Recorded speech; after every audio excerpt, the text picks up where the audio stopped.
We're making a film about oppression of Christians.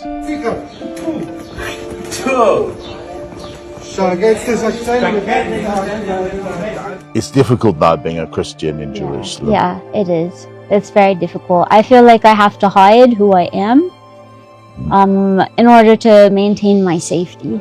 It's very frightening, some of the things that this report is saying, that harassment and violence against Christians continue in a climate which is intolerant of diversity. Come and visit us, see how we really live, if we really need to be annihilated. The closure of the Christian quarter of Jerusalem over Easter reflects a much bigger thing, which is the systematic oppression and attack and assault on Christian Palestinians. So how do you feel being a Christian in Jerusalem at the moment? Right now it's hard. I feel like I have to hide some certain things, so normally I wear a cross. But in these days it's difficult. You feel persecuted. I've been spat on numerous times. Spat on numerous times? Yeah. Of course not. It's difficult. And of course forbidden from our holy sites. Forbidden from our holy sites. Yes. Yeah, like the Holy Sepulchre. And this is documented in a report published just this week by an Israeli organization, the Rossing Center, which documents the assaults.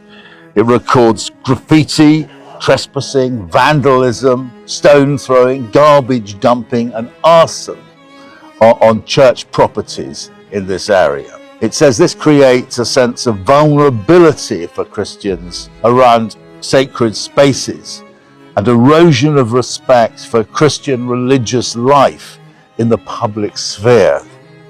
A climate in which Christians feel increasingly unwelcome, pressured to conceal their identity. But it's really big and it's inappropriate for this place, okay? That's celebration place, you need to respect it. Can you please put it inside?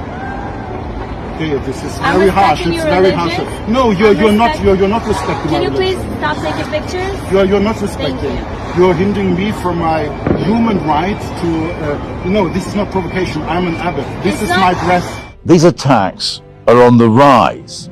The Rossing Center, which is highly respected, says that the majority of physical attacks targeted clergy, monks, nuns, friars, and priests, who are easily identifiable in public due to distinctive garments and visible Christian symbols. Spitting is the most common expression of hostility. Once it was carried out covertly, secretly, the Rossing Center says. Now it's performed openly. It says there's a continued and expanding pattern of intimidation and aggression, and Christians are affected not only as a religious minority, but in the case of Palestinians, also because of their national identity. Ultra-Orthodox Jews spit toward Christians carrying a cross in occupied East Jerusalem this week, an act of religious hatred, igniting a scandal in Israel and beyond. Other videos, also widely seen on social media, show Jews spitting toward nuns outside a church.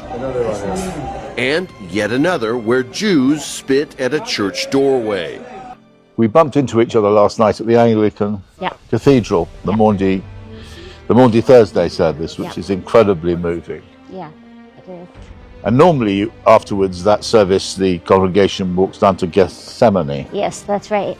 Yeah, usually that's a time of prayer and singing and remembering when Christ was arrested before he was crucified on Friday. Today, in fact, today is Good Friday, isn't it? It's the most solemn day in the Christian year. It is.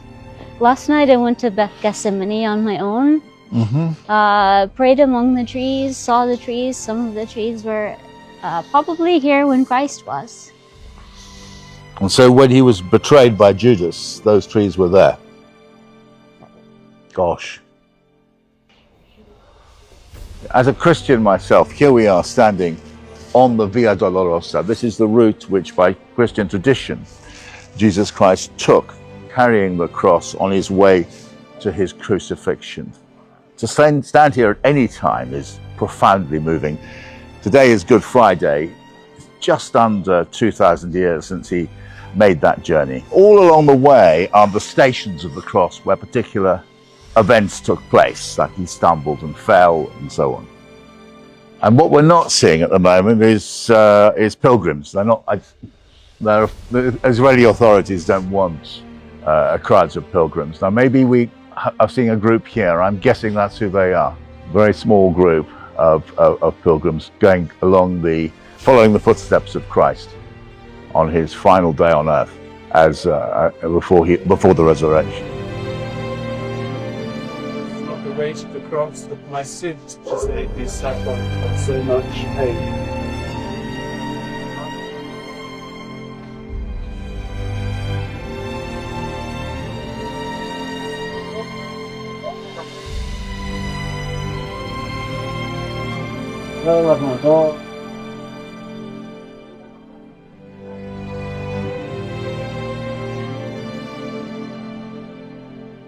It's very, very somber, very moving group of British pilgrims following the Stations of the Cross.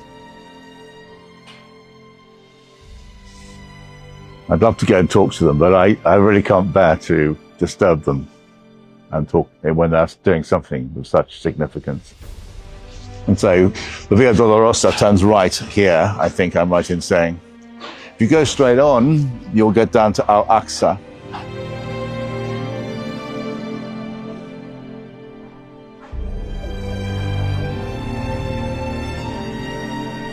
It's very frightening, some of the things that this report is saying, that harassment and violence against Christians continue in a climate which is intolerant of diversity and more assertive and what they call exclusivist national religious claims. It's difficult now being a Christian in Jerusalem. Yeah, it is. It's very difficult. I feel like I have to hide who I am in order to maintain my safety. That's awful in the birthplace of Christ. Why is that? What's causing it, do you think? I think there's some political problems caused by my own government that are... You're American, aren't you? Yes, I'm American. Yeah. Not all Americans, of course, chose this. Because you blame Donald Trump for some of it. Of course. Any people who decide to make war in a land that's not theirs, they need to rethink that, I think. Come and visit us, see how we really live, if we really need to be annihilated. The Rossing Centre talks of behaviour against Christians which contributes to an atmosphere in which local Christians are made to feel unwanted in their own homeland, and Christian visitors and pilgrims made to feel like unwanted guests.